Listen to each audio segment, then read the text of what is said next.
Cheltenham Town started last season 11 games without a goal and just 1 point to their name when Darrell Clarke came in. He was unable to quite keep them up. There was a staggering improvement initially, and it looked like Cheltenham Town were really going to give themselves a fighting chance. But Will Goodwin, who was their top goal scorer, left in January.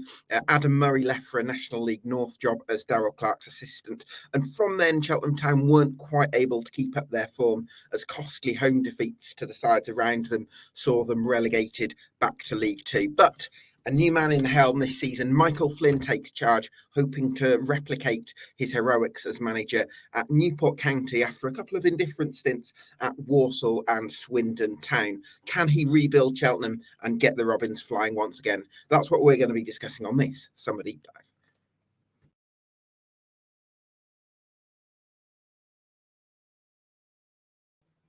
Yes, welcome along to the latest EFL Debate Summer Deep Dive, one of 72 we're doing across the EFL between mid-June and mid-July. Already a few uploaded to YouTube and to Spotify, so go and check those out. Get subscribed and maybe give us a review if you fancy. Once you're done with this one, for now, delighted to be joined by Cheltenham Town journalist Jon Palmer from the Gloucestershire Echo. Jon, good afternoon. Thank you so much for joining me. Just reflect for me on last season. Yeah, thanks for having me, Gab. Always good to see you. Last season was a very strange one. One of the strangest seasons I can ever remember, covering Cheltenham Town, because it was chaos last summer.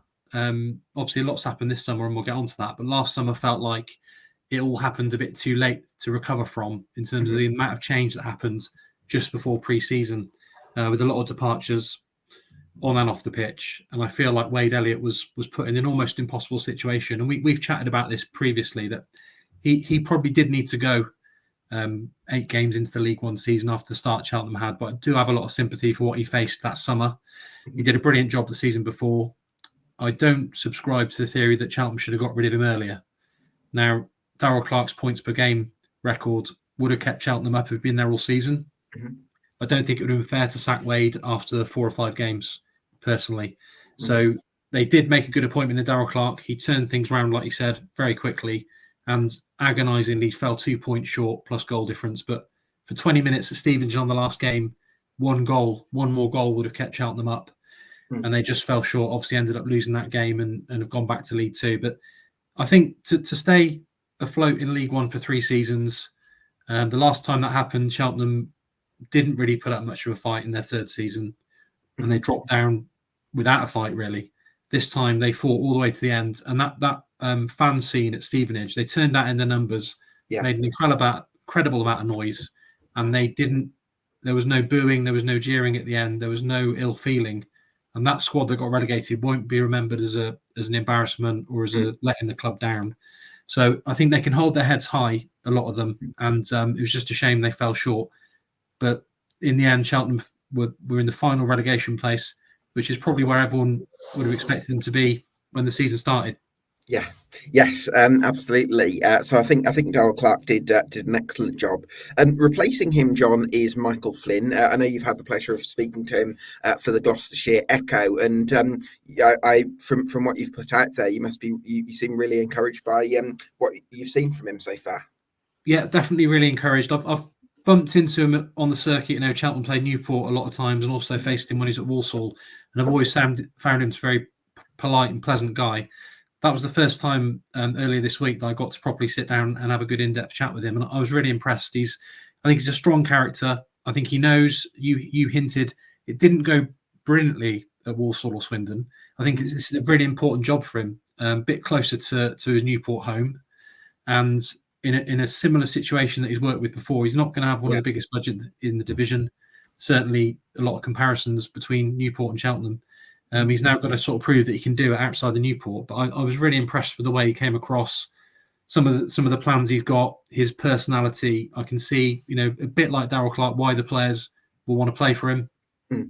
And obviously he's going to be keen to impress at the start when he's taken over a job. But I just came away with a positive feeling about him. A bit of warmth to him, understands the media, I think, which is going to be good, hopefully, from my point of view. He's got a degree in sports journalism, which is always helpful. But he's one of those guys that always seems to be pushing himself he spoke in the article and in the interview about learning Spanish, doing various different diplomas. He's got his pro license. He's always trying to progress and further his own learning and education. He's impressive character. I think he's a sensible appointment for Cheltenham at this stage of where they find themselves. Yeah, I completely agree with that.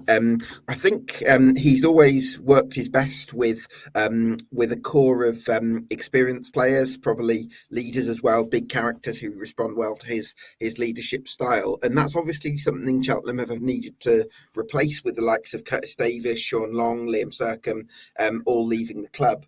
But you've also acted quite quickly in that regard as well, haven't you, Jon? Yeah, definitely. I think it was really important to get some experienced players in early. And I think that you can see now a spine and a core of a team being put back in. Mm-hmm. I think when Darrell Clarke did his post-match interview at Stevenage, I think it was always likely that he would go, and it was always likely that there would be a massive turnaround in playing staff as well. I think that was inevitable.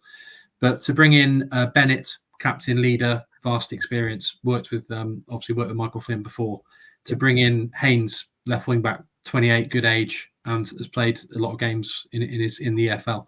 And then the midfield additions, Young has gone down really well with fans. I can understand why there's a bit of excitement about that one.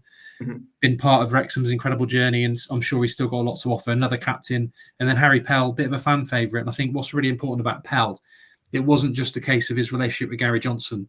It was Flynn has tried to sign him a couple of times in the past, including on loan in January for Wimbledon. Mm-hmm. Really big fan of Pell as a player, which I think is also important. So there's 4 experienced players there. Obviously the wing back from Torquay, Arkell Jude Boyd is the youngest one that's come in so far. Very good reviews, by the way, Arkell Jude Boyd. I've spoken to people, spoken to a Torquay fan who's very knowledgeable on football, and he's very big fan of Arkell Jude Boyd. So I think he could definitely be one to watch. Yeah, sounds like an exciting one. I think we'll see. There might be 1 or 2 more experienced additions, but I think most of the remaining signings, and there'll still be plenty more to come, will be youngsters or loanees from top level or second tier clubs to bolster the squad. But I think there's probably about 12 or 13 senior pros in the squad now. So it's looking a bit healthier, but obviously there's still a lot of work to be done. I think the loan, as always for Cheltenham, they've got to get the loans right. Didn't get them right last season, certainly during the first half of the season, with the exception of Owen Bevan. It was a disappointing bunch, partly down to the situation the club are in, partly, and we've discussed before, some of those lads will go on to have very good careers. So I'm certainly not writing all those lads off that came in, but there were probably too many for starters. There were 7, which is never going to, whenever you've got more loans than you can have in the matchday squad, I think it's a bad sign and a bit of a sign of desperation and possibly a bit of bad luck with injuries, but it was never going to work out well. So loans are going to be key. And I think there will be a lot of business still to be done, but I think the core now is there. And you can see a little bit of optimism returning with supporters now, seeing that some of these well-known names that they'd have seen and been impressed with before, particularly pleased with the signing of Scott Bennett, can play obviously in midfield or at the back. And everybody was raving about him as a guy. Same with Luke Young, as well as being obviously a very accomplished player. Yeah, absolutely. I think those sorts of characters are going to be very important.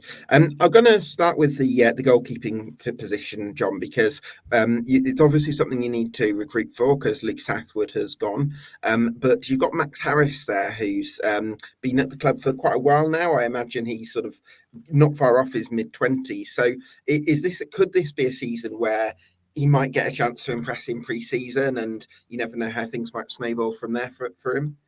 Yeah, I think he's been 4 seasons now because he was there for the League 2 title win. He is mid-20s now, as you say.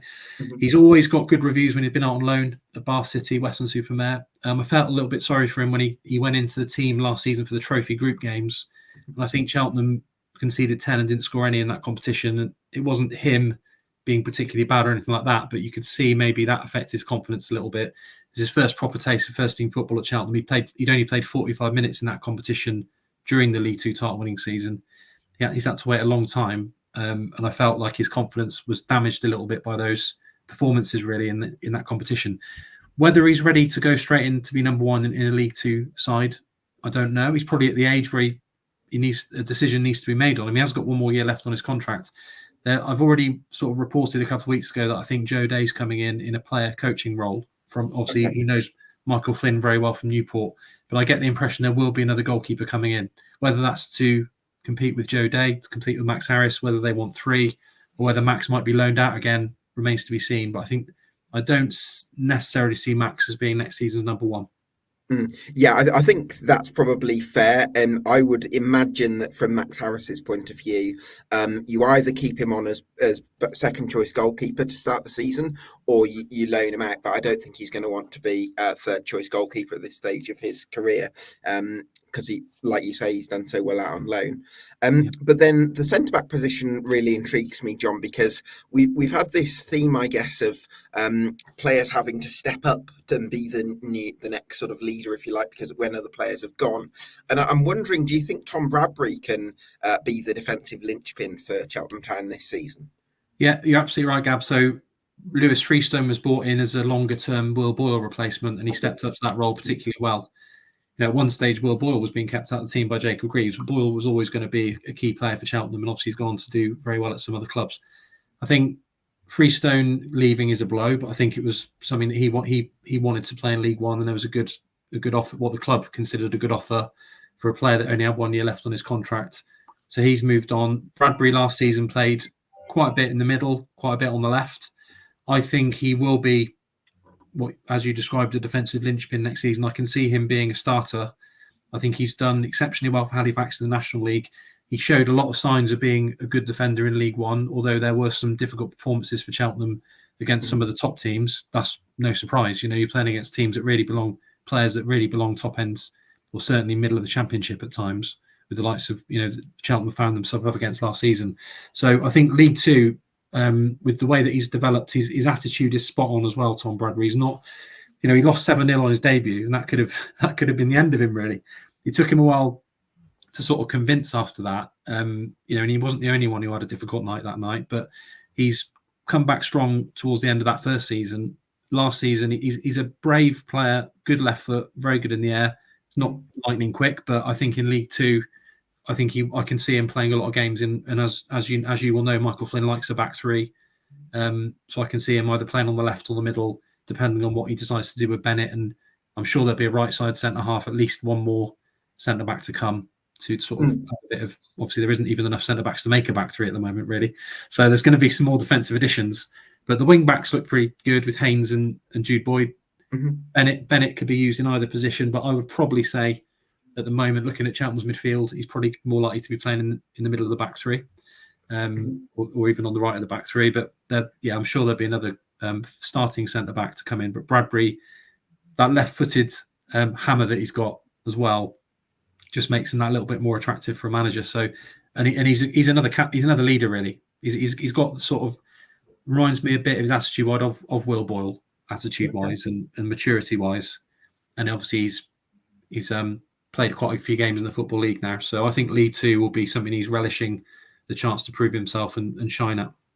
Yeah, I think some players who go from the National League to League One done really well in the National League, and then maybe find League One a bit of a challenge at times. But then going down to League Two, it can sometimes be where they find their form again. So I'm sure that could be the case with Tom Bradbury, because he's already shown some signs of being a good defender.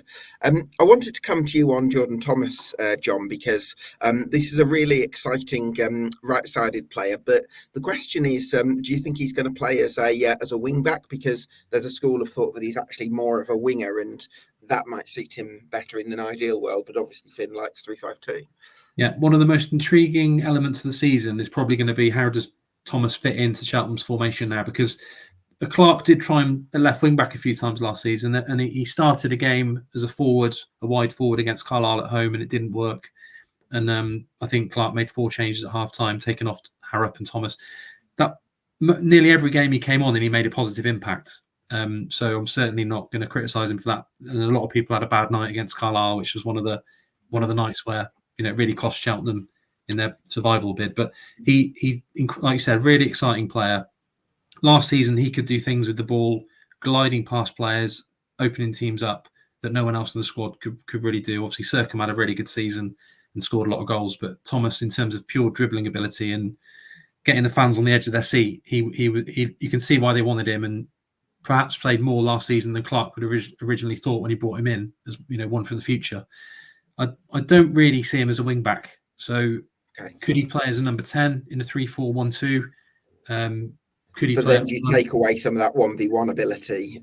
Yeah, exactly. So assuming that Flynn does stick with a back three, it's going to be interesting. Will he be an impact player? I don't see Flynn adjusting the formation during games as much as Clarke did, because Clarke would be quite happy to just completely change things around at half time or even after 10 minutes and completely change formation if things weren't going well. But there's nobody else like Thomas in the squad. I've heard, as you said earlier, Jude Boyd, I've heard that he's a good ball carrier and exciting player and can get up the pitch, and obviously chipped in with some goals for Torquay last season. So he Very might be aggressive as well, by the way, Jude Boyd as well. Yeah. So that's a big thing. And Haynes is a forward-thinking left wing back. He's obviously tailor-made for that left wing back role. Can play left back, but I'm sure the left wing back role will suit him. So it's it'd be a shame if he spends the whole season not getting much football because of the obvious talent that he's got. But that is going to be one of the conundrums for Flynn, where he fits in and how to get the best out of him. But he's certainly got. I'm sure he's had a summer of hard work, because Clarke said many, many times he needs to get stronger and build his frame up a little bit for league football. But considering, he obviously did exceptionally well for Bath, stepping up from National League South to League One, he can be very pleased with his contribution in that first half of the season. And very excited to see what he can do. What the exact role is, I don't know. Yeah, it could be that Jordan Thomas has to settle for being a bit of an impact sub, like a James Dayton or an Alex Adai have been in previous years. So we'll have to wait and see how that transpires, but probably not an obvious place for him in the starting 11 right now, but it's up to him to change that, really. Midfield is a very interesting spot, John, because I've got the sort of squad under contract in front of me, and it's really funny how we were talking about there's very few, only two centre halves really, but then in terms of midfield, that you've got 8 or 9 options, I suppose, with Wilcox and Liggett having signed professional contracts. So you'd expect 1 or 2 of those to go. I think you've mentioned Pet could be on his way out. Elliot Bonds, bit of uncertainty over possibly, but still, that's going to be a really competitive area, isn't it? Yeah, Bonds has got another year. Kinsella made a good impression. Has obviously played with Flynn at 2 previous clubs, and he's another one that made a good impression last season. I really like him. He keeps things ticking over, does a lot of the unsung dirty work. You're never going to chip in with many goals. He can also play right wing back, so they might see him as the cover or to compete with the right wing back position if needed. He's certainly done that a lot in his career, but I think his favourite position and his most effective position last season was in centre midfield, linking up well with Ferry in left wing back. So Kinsella, Bonds are the ones that were there last season that are still contracted at the moment. Young and Pell have come in. I think if I had to say now, I'd say Pet will be moving on. Nothing's been confirmed. The club announced that he had another year on his contract when they did the retain list, but I think there's some sort of clause in there that means he can go following relegation if he decides to. Obviously, Darrell Clarke was a big part in him coming to the club. Yeah, I'm not saying that he wants to leave because Michael Flynn's come in, but I think with him being based in Cheshire, his now wife playing for Man United, his family are in Hertfordshire. He grew up in the Potters Bar areas, had 2 spells at Stevenage in the past. I think there's going to be, he's a sort of player that will have some tempting offers. But I wouldn't be totally surprised if we turn up for the first pre-season game and Pet's in the squad. But if I had to guess now, I think he'll probably be moving on. So I think there's 4 real senior proven, if you don't include Pet, centre midfielders. Then, as you mentioned, the 2 young lads, Wilcox and Liggett, 2 of the most exciting ones that I've seen come through the academy for a while. Liggett had a good loan spell at Gloucester City, albeit in a struggling team. He apparently acquitted himself really well playing at right back most of the time, I think, for them. And Wilcox has done really well in the past in his loan spell at Evesham. So that's 2 levels below Gloucester City. But I really like that. And I don't see Liggett struggling with the physical side of it. He's a well-built, solid lad, very competitive, very tenacious. And Wilcox is... I've always liked Wilcox. When I first saw him at 16 in the youth team and in Gloucestershire Senior Cup games, he's a real talent. I'm not saying those 2 are going to go straight into the first team, but I'd like to think they'll be closer to it with Cheltenham being in League 2, maybe having a slightly smaller squad. Whether they need to go out for a long loan spell or not, I don't know. But what I don't want to see is another couple of lads given a pro contract for a year and then released without, ever being seen. Really, I just don't see the point in that. But these 2, I think Adilai Sambu has got a lot of talent. He's got some interests and some trials lined up. But I think these 2 have been through the system all the way through. Sambu came in from London from an academy and was a bit different, and he was a bit older. He had sort of a third year scholar at one stage, but these two lads have sort of been all the way through the system, and I think they're two. I think Liggett is Gloucester, born and bred. Wilcox is a Gloucestershire lad, big Cheltenham fan, grew up as a Cheltenham fan. So be interested to see how those two do. I think there's a lot of talent there. Sambu under contract for next season? No, he's gone. So he's he's gone. Sorry, right, okay. 1 year as a pro and released, which I think is another one of those. This happens, quite regularly. But he's got interest from Hartlepool. Definitely, he's got a trial at, and a few other clubs interested. So he's trying to stay in full-time football. And he's been back at Cheltenham recovering from an injury, I understand, from what he told me. So hopefully he's raring to go when pre-season starts. He can get a contract somewhere, because I think he was a bit unlucky to get 1 year and get released, really. Yeah, absolutely. Well, good luck to him in finding a full-time football, because he's clearly shown talent out on loan. So that midfield looks very competitive. Lim Kinsella, I think, has been very reliable at this level in the past. I think I quite liked him at Walsall. You knew what you were going to get from him 1 week to the next. So that's a big thing. And then I guess probably similar with Luke Young, who I think we've already touched on, John, is massive fan favourite at Wrexham, and hopefully he can be a hit with Robins fans as well. Yeah, I've spoken to a couple of people at Wrexham that I know that you might be able to put two and two together that have got Cheltenham links, and they both said he's a great guy. He's known for his set piece delivery. He's left-footed, isn't he? I think left foot set piece delivery is very dangerous, and just seems like a good all-round character and leadership qualities like Bennett and like some of the other players in the squad at the moment. It does feel like there's like we said right at the start, there's that experienced core now that you're probably not going to be able to survive in League Two unless you've got that experienced core. But I don't think they're going to now fill up the rest of the squad with 30 plus players. I think we will see a lot of young talent coming in now, along the lines of Jude Boyd. But I think Young was a real pleasant surprise when he was announced. I think that was probably seen as a bit of a coup, because you've got obviously Flynn had the link with Bennett and Haynes. Johnson's got the link with Pell. We know Flynn likes him. Johnson's got the link with Jude Boyd, but I think Young was. I was impressed with that one, and when that one was announced, I wasn't really necessarily expecting. Cheltenham were linked with him a couple of weeks before he signed, but that is a really good addition, I think, and I'm sure he's got still plenty to offer, like Pell has, like Bennett has, even though they're into their 30s now. Do you think Elliott? So you mentioned that Elliott Bonds is under contract. Do you feel that he will stay, because he's one of those players, maybe a bit like Lewis Freestone, where you feel like there could be some interest in him from other clubs? Yeah, well, there's certainly been interest in him over the years. He's obviously had ups and downs with one really nasty injury when he was on loan, and I think Cheltenham knew how good he was. They were willing to give him a contract before he was fully recovered from that knee injury, knowing that he was going to come good. He might be one that they could sell on in the future and probably capable of playing at a high level. He definitely has had some interest from the Championship. And I think you're right, there might be some interest in this summer. There's nothing that I'm aware of at the moment. And there's nothing that I've heard to suggest he wants to leave at the moment. But he's got 1 year left. He's been away on international duty recently with Guyana. I think he probably got a little bit of unfinished business at Cheltenham, to be honest. I think he'll be slightly disappointed last season. I'm not saying he was awful, but there was times when he was having to bide his time because of Serkin, Pett and Kinsella in midfield. And he's had some real purple patches of form with Cheltenham, probably most notably second half of the first season in League One, sort of spurred on by that goal against Sunderland. He was then superb for the rest of that season and became a established automatic choice. Last season, it wasn't quite as clear cut as that, and he had to be a bit patient at times. He came in, he had some good games, and he came in, he had some mixed games.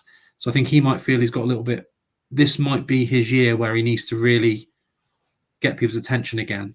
But he's certainly an excellent player. He's obviously, I think he's better suited in a deeper lying role. There were one or two times last season where he's used in a more attacking role. Northampton away on New Year's Day, I think he started just in behind the front two, and it didn't really work. But again, it was a poor all-round team, disappointing all-round team performance that day. So, yeah, Bonds is one that at the moment I've heard nothing suggest he's going to be leaving. Nobody's told me that he wants to leave. Nobody's told me that anyone's about to come in and pay money for him. So at the moment, I'm assuming he's going to be there when they report back for pre-season on Tuesday. Let's hope that's the case. I do feel, as much as he did struggle to get into the side last season, maybe a midfield of Pett, Kinsella, and Sercombe, not loads of creativity in there. So I feel Elliott Bonds has the potential to be Cheltenham's most creative player this season. But again, like you say, it's whether he can sort of knuckle down and make sure that he impresses Michael Flynn, and hopefully he can do that. We've mentioned Ryan Haynes, and I think that's a really good addition, because again, for Cheltenham Town, you're always doing well if you can get players who have got three figures of EFL appearance. Players who've got lots of EFL experience, and I think Ryan Haynes is that. He's played quite a lot of football in League One with Coventry City before, so yeah, I think he's a pretty good high pedigree signing for Cheltenham. Yeah, I just consulted my counterpart at Northampton Chronicle, James, and he spoke very highly, certainly, of his attacking ability, Haynes, and like you said, good number of games.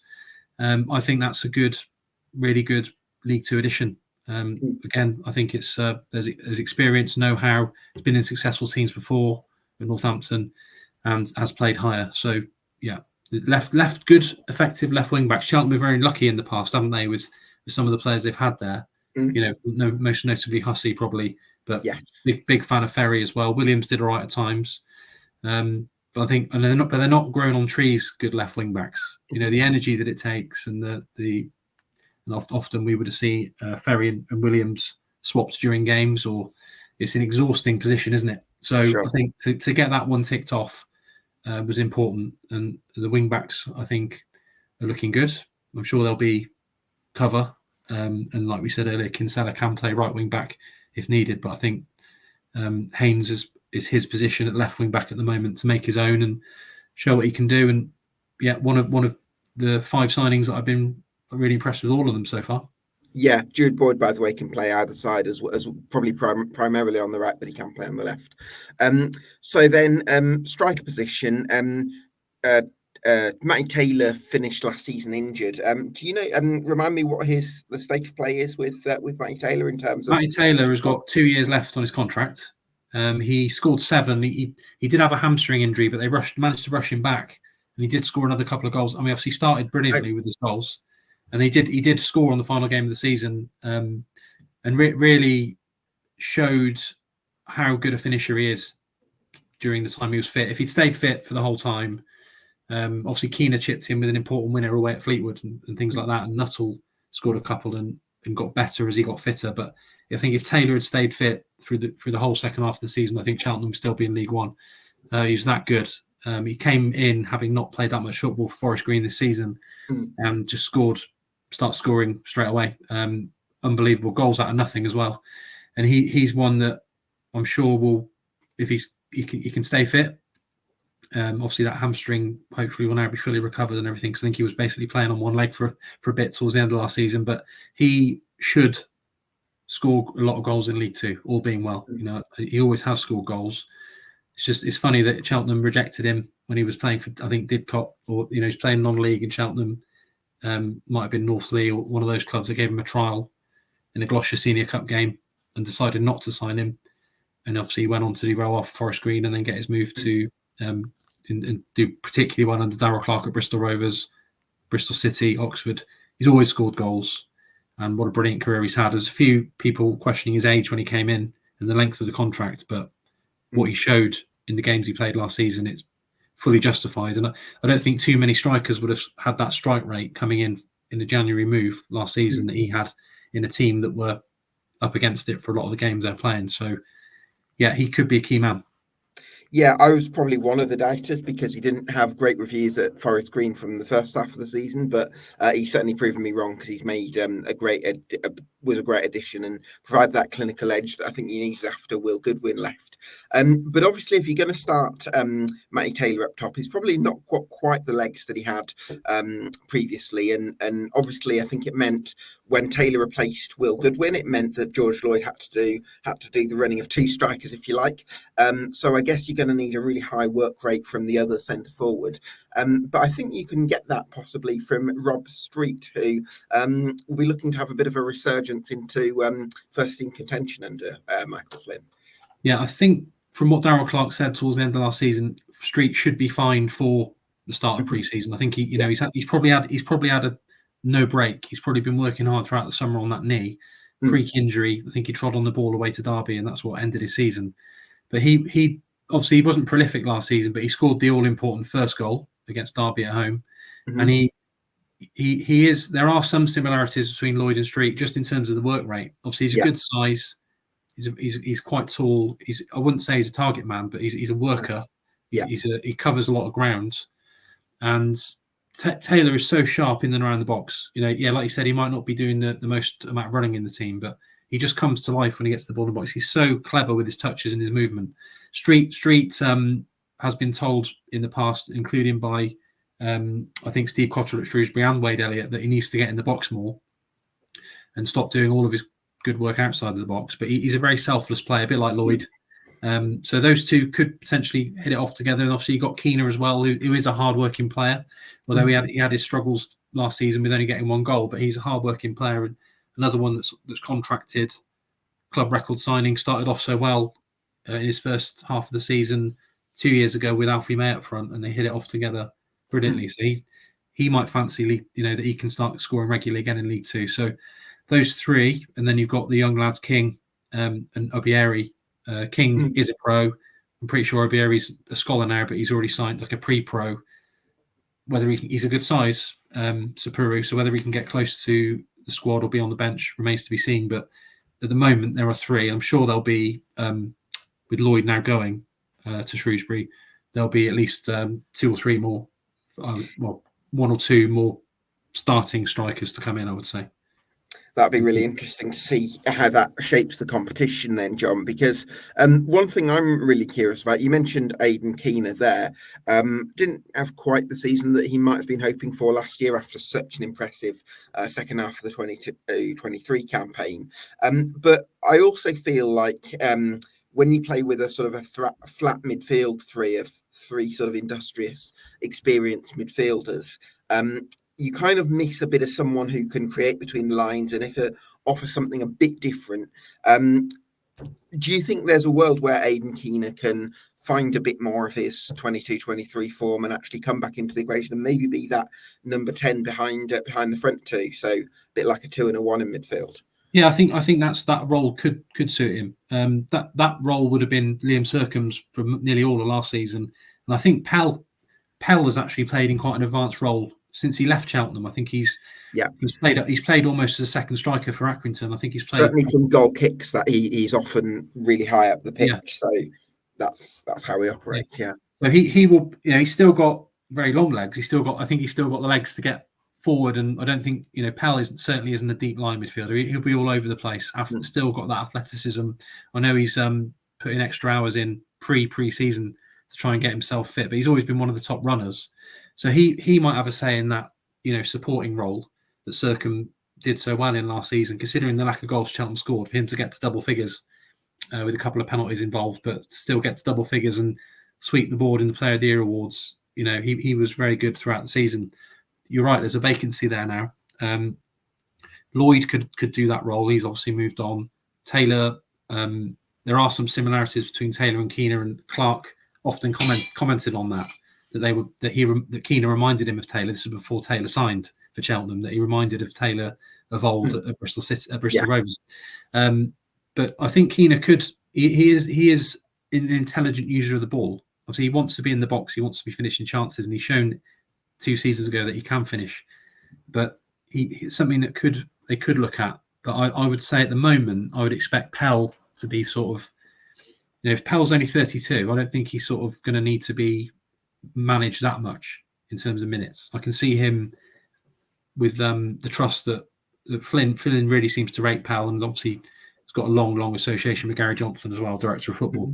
So I think at the moment I would say Pell is going to be quite near the front of the queue to play in that attacking midfield role. That makes a lot of sense.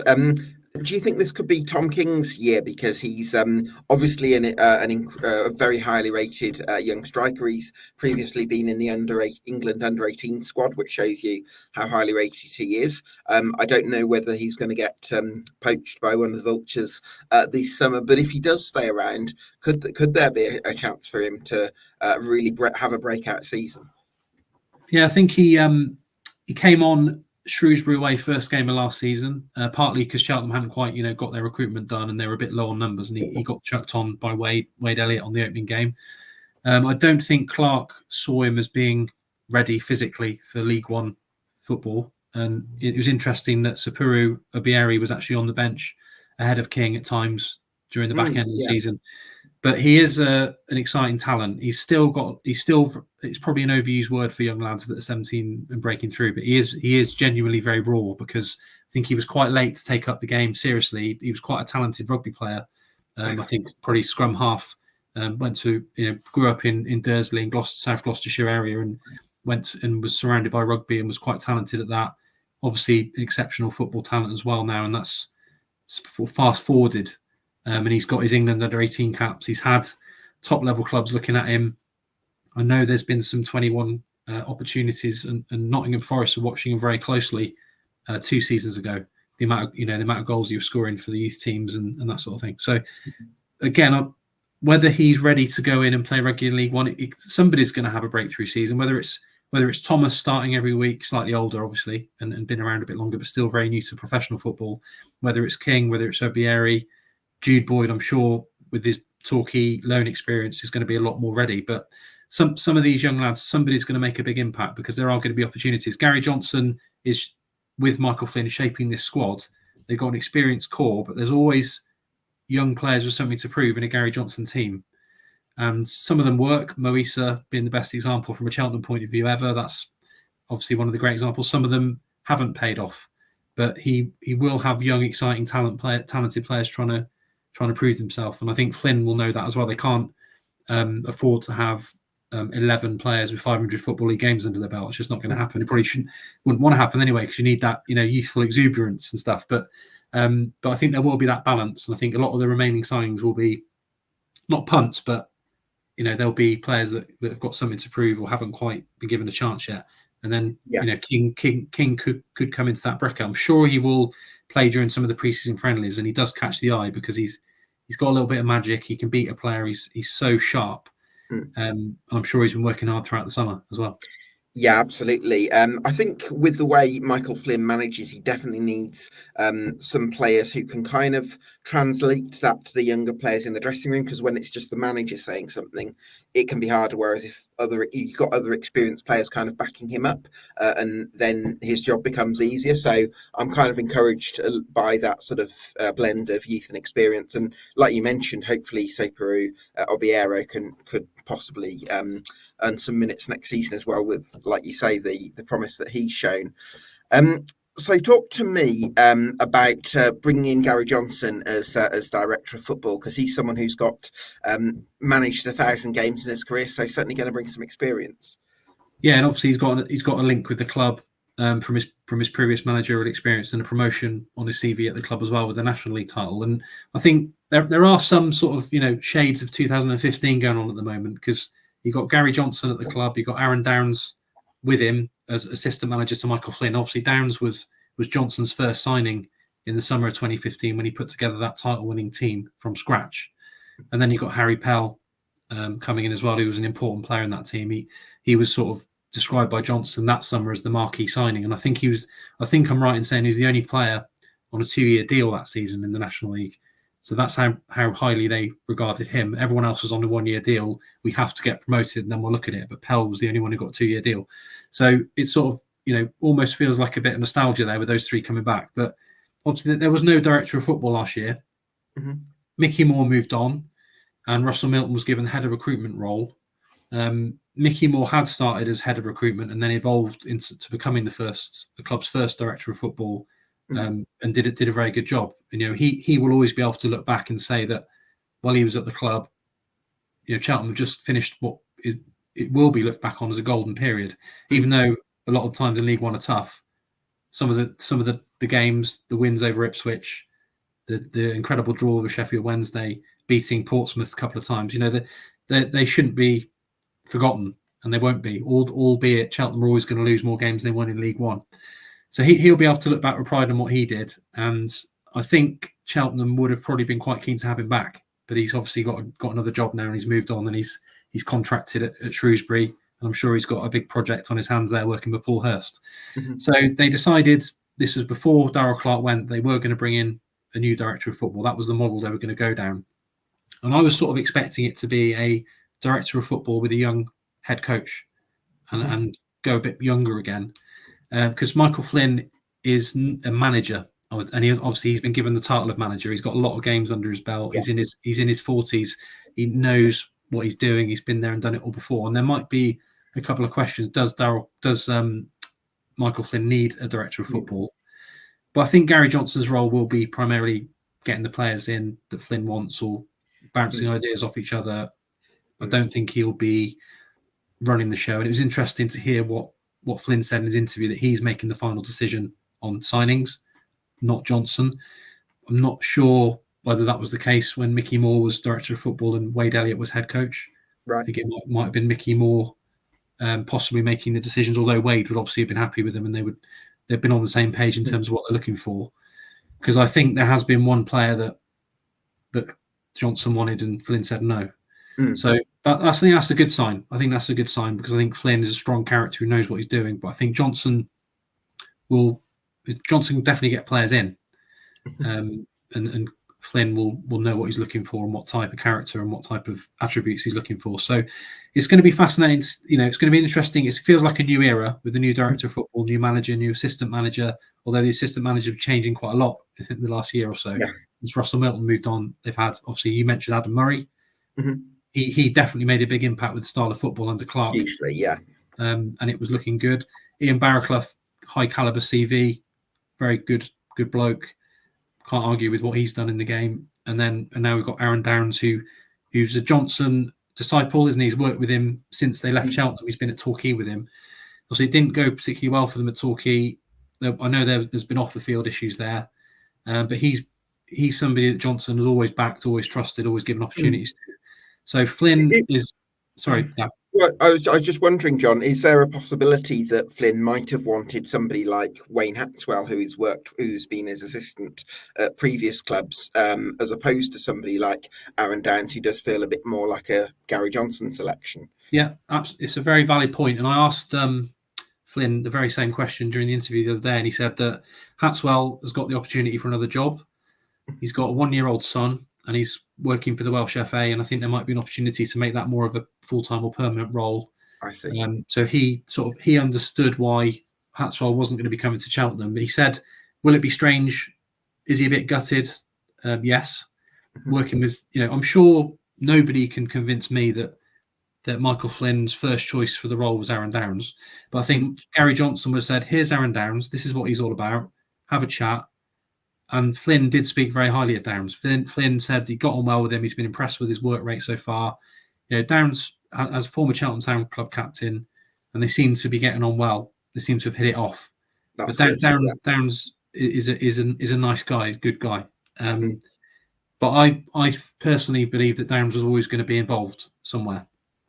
So whether you think he was forced upon Flynn or not, the most important thing is that they seem to be working well together in its early stages. And that, obviously, for Cheltenham to be successful, you're going to have harmony, as Mickey Moore did with Michael Duff, one of the great working relationships in Cheltenham Town recent history. Johnson, Flynn and Downs are going to have to work well together if they're going to have any hope of having success at Cheltenham. So that's the most important thing. I was under the impression pretty early on that Downs was going to be involved, and that's how it's transpired. But I don't think they've said you can't have Hatswell, you have to have Downs. But I think Downs is always going to have a job, and it's good. I'm very pleased that Ashley Vincent's still involved in the coaching setup, because he's very highly thought of. He's come through the academy. He's moved up to first team coach, and I think he plays an important role linking between the two. When you've got likes of King, Obieri, Liggett, Wilcox, and those sort of players, and there's a young lad called Cam Walter, centre back, and some other real talented players. I think Vincent is really important in that position to try and help have a bit of a conveyor belt of players coming through, which Cheltenham definitely would admit they need to improve on. over the course of their time in the Football League. There hasn't been enough, but I think the academy is in a really good place. So I'm pleased Vincent's still part of the plans. I believe Joe Day will be goalkeeper coach, and that's somebody that Flynn knows inside out from Newport. I think that will help give a bit of balance. It's always nice to have somebody that you've known a long time alongside you, isn't it? Yeah, absolutely. Yeah. No, that's encouraging to hear. So hopefully there's a good working dynamic between those, well, chiefly those three, Gary Johnson, Michael Flynn and Aaron Downs, and hopefully they can work together very successfully. I guess there has been quite a lot of conversation about the ownership of Cheltenham Town, John, and I wanted to start off with some three real positives for me about the way Cheltenham Town are run that spring to mind, and I wanted to kind of discuss them with you. First of all, I think they all really care about the club, the board of directors. I think all of them, apart from the secretary, Paul Godfrey, are volunteers. So you're not a volunteer if you don't really care about the club. Secondly, it's financially stable, which not many EFL clubs can say. So I think that's another huge tick in the box. And also they've presided over the club's most successful period in its 136-year history. So I just wanted to give you the space to sort of talk about the real positives of how Cheltenham Town are run. Yeah, I think you're absolutely right. The way that Michael Flynn phrased it was like Newport, there's no sugar daddy at Cheltenham Town. Slightly politically incorrect saying daddy, but you know what he means. Could be male or female, but there's nobody pumping loads of money in, basically. So you're right, they're well run, sensibly run. They got a bit of stick at the end of last season, but I think it was just before the end of the season. There were mistakes. There have been mistakes made. There's no doubt about it, but nobody can argue what Cheltenham have achieved since, to be fair, since Gary Johnson was sacked as manager. It's been upward curve until last season. And that's been literally each year the finishing position got higher and higher and higher. Then it went from 15th in League One to 16th. You can't argue with 16th in League One. You certainly can't turn your nose up at that when you've lost Michael Duff. And then last season obviously finished in the top, the highest position where you get relegated, whereas in the previous spell in League One, it was 17th, 19th, second bottom. So they've out-achieved that 3-year spell, even though they couldn't extend it to a fourth season. So I think the board deserve a lot of credit for the football side of things. I think there's always been a bit of a feeling at Cheltenham that the non-football side could be improved. And some people who, this might be a bit harsh, but some people believe the club is still a little bit non-league in the way that it's operated off the pitch. It's still catching up from the rapid progress that it made 25 years ago when it first got into the Football League and went professional. But I think they've appointed new head of commercial operations. Linton, isn't it? Yeah, Linton Brown, who played professionally himself as a quick forward for, I think, Hull, Swansea.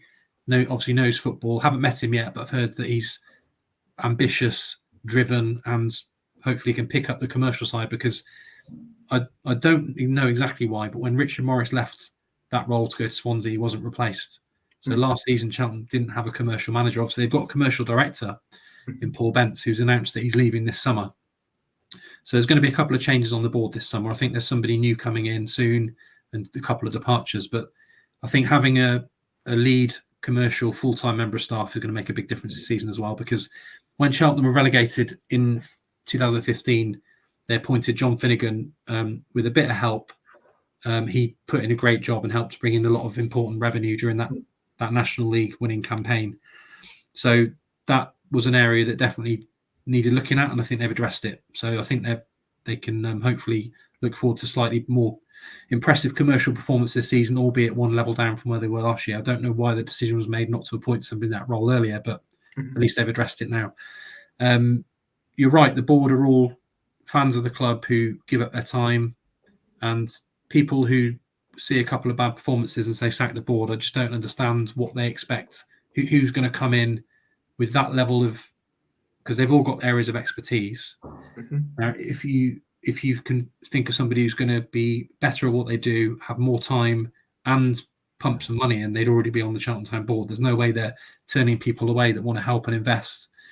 They might be a little bit reluctant to give one person all the power, but they're certainly not turning down offers of investment and help and expertise. It's not a closed shop, but obviously you've got to make a case and prove that you can help either with a skill set or an injection of cash. But I know going back to the days of Paul Baker, has always been very keen not to have one person in total control, and that's never been the case. But there was a bit of nonsense at the end of last season about the club hasn't got a plan. Well, I didn't agree with that at all. David Bloxham's admitted himself that he didn't perform particularly well at a fans forum. He's admitted that in a subsequent interview. Yeah. Well, fair play to him for being open about that. He's a good man who cares a lot about the club. Don't think you need to have a written down 5-year plan. When you look at Cheltenham's plan, football-wise, has been working. And you can't say getting relegated by 2 points in League One is some sort of crisis or disaster for Cheltenham Town. It's still, you can argue, punching above weight because smallest budget in the division. Doesn't mean you accept relegation, but you can't act like the club's in some sort of deep crisis when it does happen, because it was always going to happen at some point unless somebody pumped some serious money in. Yeah, I think you raised some really fair points, John. I think that what I would maybe raise, first of all, I think there's the Robins Trust came up with a statement which is a vision for the Cheltenham Town's future and ways that things could be improved. Now, correct me if I'm wrong, but my understanding is the Robins Trust have been fairly in favour of continuity and fairly sort of balanced and level-headed about boardroom issues, but they've recognised that there are certain things that could be improved. And one of the major things that they raised is that there's no employed CEO or managing director at the club that can oversee a sort of joined up commercial growth and financial growth and looking at how to build the club outwardly. Now, I accept that the appointing a commercial director is a big step forward. So I appreciate the clubs recognise that. But at the same time, I feel like it's going to be really important that they bring in a CEO just to oversee how the club grows structurally. And the club would probably say we're paying through the nose for players and it's going to be difficult to afford a CEO. And I totally understand that. But part of the reason why funds are as limited as they are is because it's really important to grow commercially and look at ways of getting sustainable streams of revenue. And I feel personally like that's something that Cheltenham Town could do a little bit better just to bring itself into the modern era. Yeah, very, very good point. A lot of good points actually there, Gavin. Cheltenham have had a chief executive before. It didn't work out. Actually, they've had a couple. It's never quite made the impact that they wanted to or that they would have liked to. I was asked about this during the season in a different interview, and I personally believe if you get the director of football, the commercial director, and Paul Godfrey, who's more than a club secretary, if those three people are all good at their job, which Paul obviously is outstanding, and the other two hopefully now will be, I think that's what you need. You need those three performing well for Cheltenham to be successful. I don't believe you need a fourth highly paid suit at the ground telling everyone what to do. I think the biggest worry is that there's a divide between the football and non-football operation. I think that's something that I think Mickey Moore improved. I think Linton arriving in that role will improve it. Paul Godfrey ticks a lot of the boxes of a CEO. He's more than just a club secretary, and he's obviously a director as well. But he is doing more than what he's like George Lloyd or Rob Street. He's doing more than one striker's job on the pitch. He's doing 3 or 4 people's jobs at the club, and that could be criticised. Why don't you take some of his workload off him and give it to somebody else? But he is Cheltenham Town through and through. Mm-hmm. He knows how it all works, and I don't think that employing one other executive role in a full-time position is going to necessarily solve all of Cheltenham's problems. There shouldn't be a big chasm between the football side and the non-football side. I think that's grown possibly since Mickey Moore left and since Richard Morris left. Paul Godfrey is based at the training ground. A lot of the other office staff are based at the ground, which is where Richard Morris was based. And I think Mickey Moore used to float between the two. Mickey Moore was more than just a head of recruitment, certainly. He would be interested in everything that was going on at the club. Mm-hmm. And I don't think Russell Milton had that as part of his remit. He was just player recruitment. Sure. And I think Mickey Moore, when he left a bigger hole than a lot of people probably realised. Mm-hmm. So I think be interesting to see how Gary Johnson shapes that role. Is he going to be just somebody that's down to get players in, or does he start getting involved in the academy and the staff at the office and even the food at the training ground? All those sort of things that maybe go under the radar, that somebody's got to pick them up. That I've not changed my mind, Gab. That even though I agree with a lot of what you said, I think if you've got a really good head of commercial operations, Paul Godfrey, and director of football, those are the three key figures working with the board, obviously, because the Cheltenham Town board are together the club's CEO. They run the day-to-day club. They don't own the club. No. Club's owned by the couple of major shareholders, 2 or 3 now major shareholders, but they are responsible for running the club. They're the ones that get the stick if things go wrong. And they all go above and beyond. Ridiculous amount of hours they put in.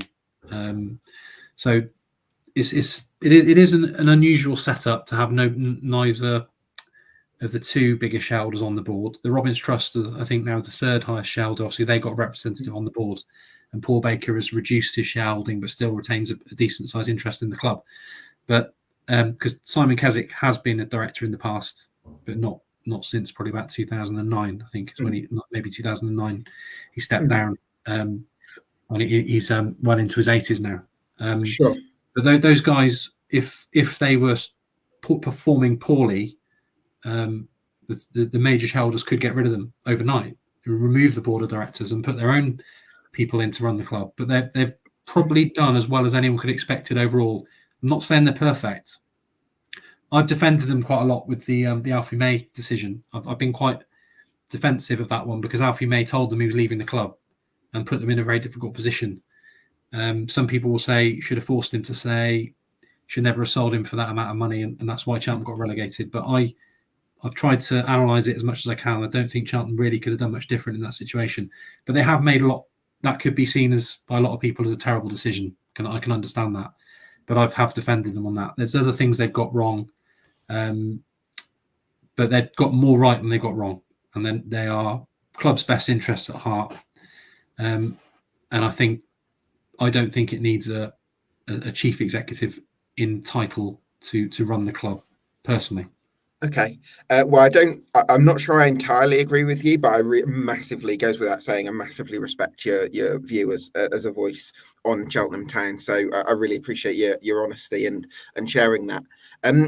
Expectations for this season, Jon. What do you think should be the target for Cheltenham Town on the pitch? Another very interesting question, Gab, because I think when you're going to have a big clear out, which Cheltenham always were going to have this summer, the first 20 stories of the summer might be people leaving, and suddenly there's a bit of panic. This person's leaving, that person's leaving, this staff member's leaving, this popular player's leaving, and suddenly everyone's thinking, hang on a sec, we could be in the National League in a couple of seasons. So I think there has been a bit of a worry about that, about the amount of change that's happened in a short space of time.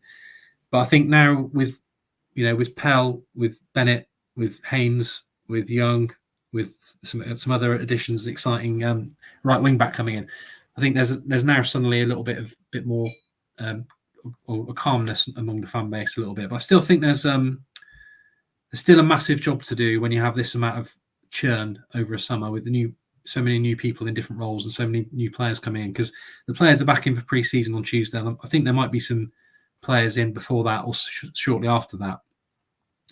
But it's not easy to, and Gary Johnson did do it in 2015. He put a team together, literally 11 debuts on the opening game of the season. But that was in the National League, where Cheltenham had one of the top, probably for 4 or 5 budgets. Now they're going to League Two, where they're going to be probably lower half, maybe halfway at the lower half of the table budget-wise. It's certainly not easy. So they're going to have to get the recruitment right, goes without saying. But I think the expectation will be, I don't think that many people will just automatically be expecting a promotion push. I think Flynn sort of said one of the attractions for the job for him was that he's going to be given time, and that they need to stabilise after what was obviously a bit of a chaotic and unusual season last year. But it ended agonisingly close to doing what they set out to do and making another bit of history. If they'd have managed to get a 4th season in a row in League One, it would have been an incredible achievement. But 11 games into last season, Cheltenham were becoming a bit of a laughing stock. By the end of the season, like I said earlier, they were cheered off at Stevenage and clapped off at Stevenage, and everyone thought they'd give it the best possible attempt. So it's very difficult to gauge where Cheltenham are going to finish next season. A lot of the really big clubs have come out of League Two into League One, obviously, a lot of the big hitters, but there are still a lot of clubs that dwarf Cheltenham in League Two, aren't there? MK Dons, Bradford, Doncaster, Chesterfield, everyone is fancying to do well. Yeah, Notts County. Cheltenham have never been a big club in League Two. Nothing close to it. When they got promoted before under Michael Duff, they had, I think, the 16th or 17th biggest budget. And I think this year's budget will be something similar. So I like Flynn as an appointment at this moment in time. I think Cheltenham have done well to get somebody of that calibre in. He's got a bit to prove. He hasn't gone totally to plan at his previous two jobs, but what he did at Newport was absolutely brilliant. And I think that's why Cheltenham directors liked him. He's not got his right-hand man with him now. That's going to be interesting. No Wayne Hatswell. It's going to be an interesting new experience for him, but he's 43 and he's, like I've said a couple of times, he's a strong character.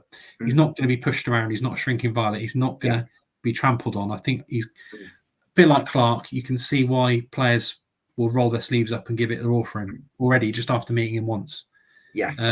So I think Cheltenham will be okay next season, but I'm not going to start shouting about playoffs or promotion pushes at the moment, because it almost feels like it needs a season of total change and then restabilize. If you look at, just very briefly, previous times Cheltenham been relegated, they have struggled in League Two. So the first time they got relegated was 2003. They ended up 14th. They had sacked Bobby Gould resigned. They had John Ward. They finished 14th. But a lot of that season, they were looking over their shoulder and worrying about relegation. 2 years later, they got promoted under Ward back to League One. The next time they got relegated under Martin Allen, it was almost a double relegation. Mark Yates came in and did a good job to keep Cheltenham up. He then rebuilt almost from scratch, got to the playoff final, got to the playoff semis, and couldn't quite get them over the line. And when I have to say, when Duff came in, Cheltenham did look like they were on their way back to non-league football. It had gone particularly badly for Johnson in the Football League. He did a brilliant job in the National League, but in the Football League, it was heading towards National League again. And Duff stabilised, finished 16th, playoff semi-final defeat, and then title win. So I'm not expecting a total bounce back, but what I'm expecting is some stability. They won't want another summer next year of total change where it feels like the last 3 summers have been total chaos at Cheltenham. And it's difficult enough when everything's in place and everything's harmonious and players are in place. It's still difficult for Cheltenham to succeed in League Two, let alone when everything's been thrown together at relatively late notice. But like I've said several times, I like the signings. I like the idea of Flynn as Cheltenham manager and getting value for money with what he did at Newport, 2 playoff final appearances, numerous FA Cup high-profile games, a lot of good players that he's worked with that he seemed loyal to, and he's now obviously brought a couple of them to Cheltenham. So, and maybe a couple more to come. So yeah, I'm pleased with Flynn. I would settle for a absolutely bang mid-table season. Yeah, get your ducks in a row. I think just a final point on Flynn. I think his management style is reminds me a little bit of a young Steve Cottrell in a way, in that he's a little bit uncompromising, and I think sometimes in the right context that can actually really raise the standards. So that's definitely something to be quite excited about. With that in mind, what are the reasons to believe that you'll achieve your objectives this season in terms of that mid-table stability? Well, if he does what Cottrell did, we'll be in the Premier League in a couple of years, because three promotions in 5 seasons. So he's no pressure, Mike. But no, I think I know what you mean. He's when he talks, you take notice. He's got that charisma about him. I think Cottrell is a one-off, and Michael Flynn's a one-off as well. But I know what you mean about the similarities. Cottrell was only 33 when he took over at Cheltenham and had his whole career ahead of him, and obviously did brilliantly. And he's managed some huge clubs. But Flynn feels like he's got, I think, 250 plus games at Newport, and then over 100 at his last 2 clubs combined. So he knows he's probably learned more from struggling a bit at Swindon. Well, he just signed a new contract to Swindon, hadn't he, when he left? But well, actually, I think both. I think we've kind of simplified his stints at Swindon and Walsall, because actually, first half of the season at Walsall was really positive, and they were very much. It was a very tight sort of playoff scramble, and Walsall were sort of right in it. And then their top goal scorer, Danny Johnson, got recalled from Mansfield, and that obviously affected things. And then you go to Swindon, who have a lot of ownership question marks. And actually, for a part of the season with Jake Young and Dan Kemp, they were one of the best attacking sides in the division. So, yes, I think ultimately there were bits of bad form, both at Walsall and both at Swindon, which in modern management can land you in trouble, as it did with Michael Flynn. But there were definitely bits of his stints with Walsall and Swindon, not to mention the success of what he did at Newport over a number of years, that I think can give you some encouragement that he's a good manager at this level. Yeah, absolutely right. There's a lot more to it than just losing a few games and getting the sack, isn't there? There's a lot, certainly at Swindon, a lot going on off the pitch at Swindon, and I think he's popular in the game. I think he's his own man, and I'm not comparing him too much with Darrell Clarke, but Darrell Clarke had a good core of players that he worked with before that were really keen to come and play for him again, including Pett and Kinsella and Matty Taylor. And I think Flynn, it's a good sign if you've got players that would openly want to play for you again. And I think Flynn's had that, with some of these lads that he's worked with at Newport and other clubs. He will know Kinsella. There'll be a couple of other familiar faces in there now for him. But he's, I think he's one of those managers that will go out to bat for the players. He will do everything he can for them. And then he will obviously expect high standards. And he's already spoken a few times about how hard pre-season is going to be. His teams are going to be hard-working. He said that he played pretty direct at Newport often because of the pitch, and maybe some of the players were a bit technically limited, but he had a really hard-working, close-knit bunch of lads at his home club. He said that at Walsall he did a bit of both, and he said at Swindon he was playing pretty much total football. And obviously he took over from Scott Lindsay, didn't he, who plays brilliant football. So I think he was quite pleased with the way he was able to carry on with that style of football. So I don't think he's necessarily a long ball manager. I don't think he's necessarily a total foot manager. I think he can do it like Darrell Clarke again, really, in that you wouldn't say he's wedded to any one particular style. Exactly. So I think there are some similarities between the two in terms of what some of their greatest attributes are in terms of getting everybody united for the cause and getting them together and getting them frothing at the mouth before they go out of the tunnel. That's what he's going to be good at. I'm not saying he's got his pro license. I'm sure he's good on the training ground as well. And I'm sure Downs and Vincent will have a big input in that department as well, as Hatswell would have been at previous clubs. But he seems like a very relatable guy, very good sense of humour, good communicator, passionate. And I hope he can have a bit of success at a club outside Newport, because he's a legend at Newport. He loves the club. He got them promoted to the Football League in his playing days. And he obviously had several spells of them playing, and then he's somehow saved them from relegation in the Football League when he first took over from Graham Wesley. And then he, with very little resources, turned them into a team that were a bit unlucky, really. I was at the Tranmere playoff final, and obviously they lost to Morecambe in the other one, didn't they? And they were enough, they were very unlucky not to get such close games as well. On another day, it could easily have gone Newport's way, either of them. Yeah. So bit Mark Yates in a way that he had a really good team, and they were so unlucky not to get missed out agonisingly a couple of times, because Yates' Cheltenham team should have got promoted. It was good enough to go up, but couldn't quite get over the line. But yeah, I don't think the board. Pack and Penn midfield was pretty good, wasn't it? Exactly. Yeah, I don't think the board will be saying, you have to get promoted this year. When Johnson took over in 2015, he was told you have to get promoted straight back to the Football League, otherwise we're in serious trouble.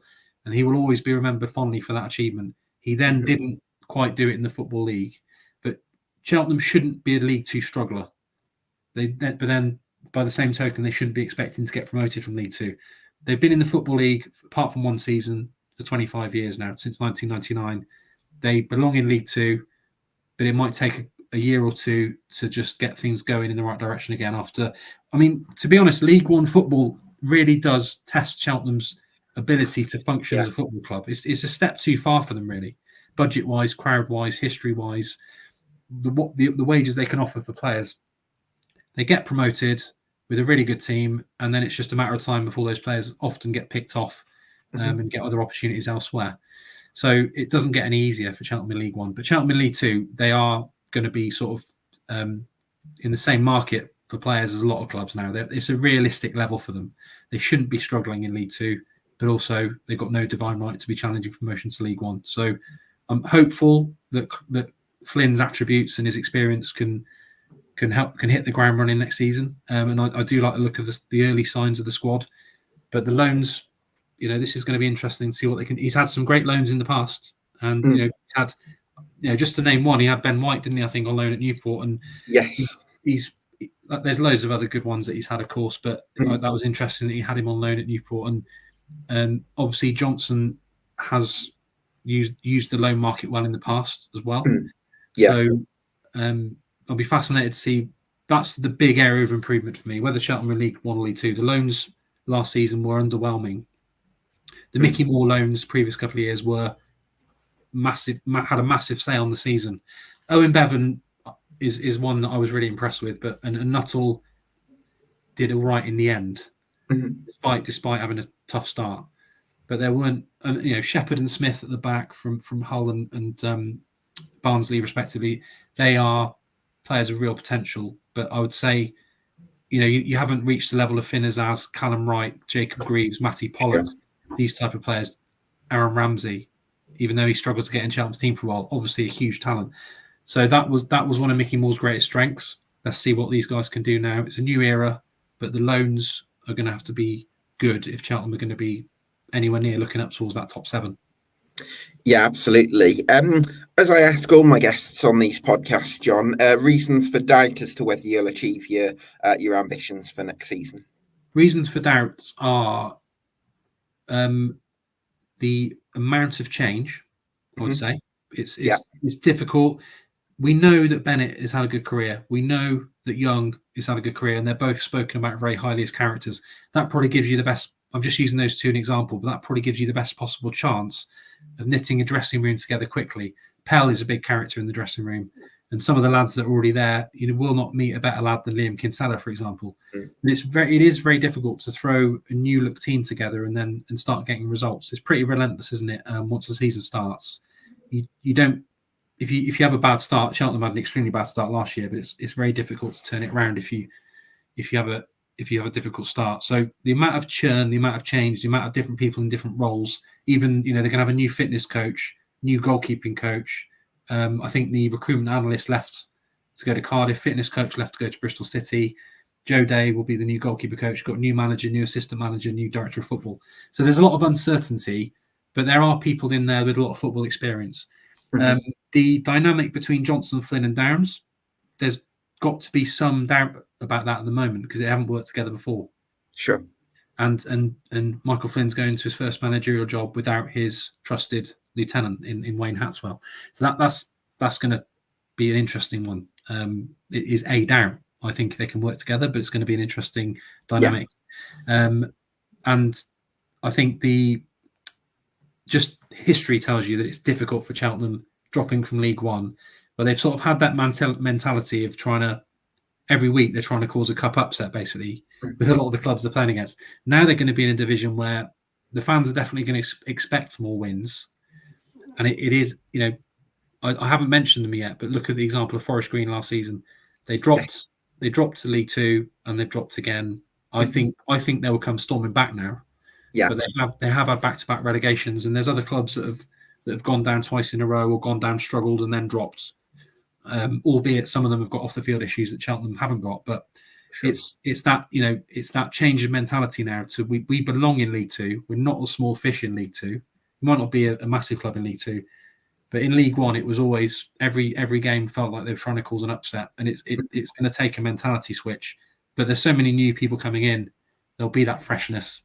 And I hope the lads who are left, and there are a lot of good lads in there, haven't been affected too much by last season, because in the end, it was a creditable effort. Yeah, certainly was.